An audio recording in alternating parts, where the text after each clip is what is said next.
Professor Rubini, I think we can agree that 2017 will be a very delicate year for U.S.-China relationship.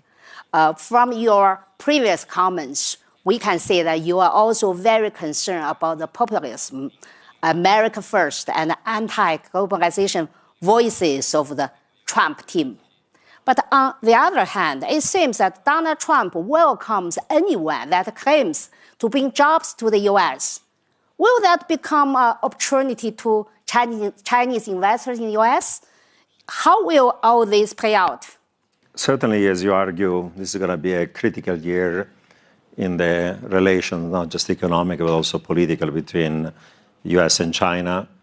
There is a risk, of course, that the U.S. is going to become protectionist, that the U.S. might brand China a currency manipulator like other countries, that the U.S. might try to restrict by tariffary imports trade from China, given traditional kind of accusation, in my view, false, that China is involved in unfair trade, in dumping its goods, in having its currency being undervalued, and so on and so on.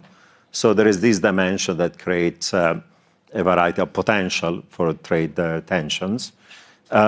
As you argue, U.S. wants foreign direct investment to create jobs in the United States, but even the foreign direct investment relation with China is going to be complex. First of all, U.S., unlike Europe, has a system for vetting foreign direct investments in the U.S.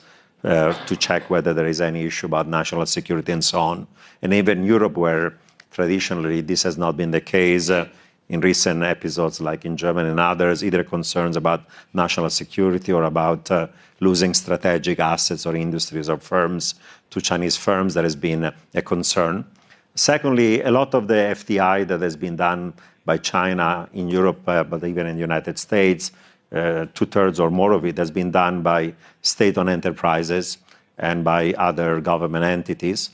And whether you like it or not, that raises concerns in the US and Europe about whether entities that are government-owned or are being supported, financed, subsidized by the government are having too much of a role. And the other dimension of it is a dimension of reciprocity. Chinese have done huge amount of investments in the United States and in Europe, but the amount of investments done by Europe in China or even by US have been limited. And have been limited in part because there have been a series of significant restrictions. Today, right before the speech by President Xi here in Davos, the government in China has now signaled that there will be some degree of opening of foreign direct investment into China, into a variety of financial services, even if it's not clear exactly what's going to be the timeline for this implementation. But as we know, China has been restricted the amount of FDI in a variety of sectors that are considered as being important or strategic or otherwise, including natural resources, telecom, of course, culture, media, and other aspects of manufacturing. And the final dimension of it that is also